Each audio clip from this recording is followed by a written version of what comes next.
Assalamualaikum warahmatullahi wabarakatuh. Bertemu dengan Pak Fani, tentunya di Pembelajar IPA. Belajar IPA pasti menyenangkan. Oke, sebelum kita memulai pelajaran, terlebih dahulu kita berdoa ya. Berdoa sebelum belajar. Ya, a'udzubillahi minasyaitonirrajim. Bismillahirrahmanirrahim. Rabbi zidni ilman warzuqni fahman. Ya Allah, tambahilah ilmuku dan pertinggilah kecerdasanku. Amin. Baik, kita akan lanjutkan pembelajaran kita untuk materi IPA perkembangbiakan tumbuhan dan juga hewan. Teman, minggu lalu kita sudah belajar tentang proses perkembangbiakan tumbuhan, yaitu secara generatif, yaitu didahului peleburan benang sari atau serbuk sari yang jatuh pada kepala puting.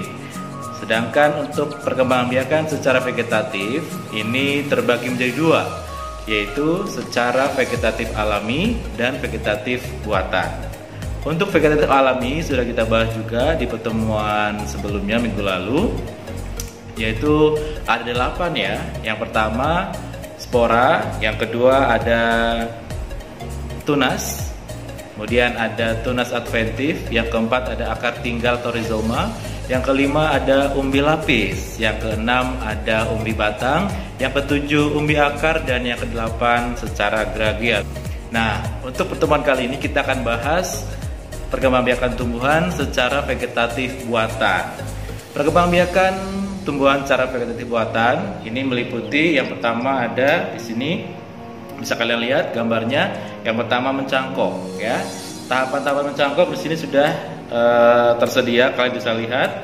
Yang pertama dari mulai menguliti batangnya ya, sesuai diameternya. Kemudian setelah terlihat kambiumnya berwarna hijau, kemudian diisi dengan tanah, kemudian dibalut dengan sabut kelapa atau plastik, kemudian diikat ujung ke ujung, kemudian disiram setiap pagi. Adapun kelebihan dari pengembangbiakan secara vegetatif buatan melalui mencangkok, ini ada kelebihannya. Yang pertama, sifatnya sama dengan induknya ya. Yang kedua, cepat berbuah ya. Yang ketiga, hasilnya dapat dinikmati dalam waktu yang jangka pendek ya, jadi cepat berbuah itu tadi. Adapun kelemahannya, yang pertama akarnya kurang kuat. Apabila nanti terjadi atau diterpa angin, maka tumbuhan yang dicangkok itu cenderung mudah untuk roboh ya. Yang kedua,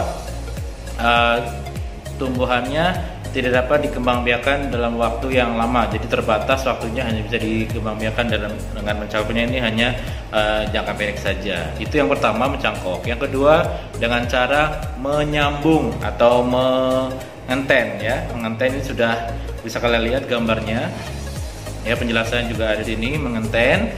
Kemudian nama lainnya ada ya, nama lainnya okulasi. Kemudian selain mencangkok, mengenten, yang ketiga adalah menempel atau okulasi. Kalau tadi menyambung, mengenten, kalau menempel ini okulasi. Kemudian gambarnya bisa kalian di sini ya. Yang keempat adalah dengan cara merunduk ya, merundukkan bagian batangnya.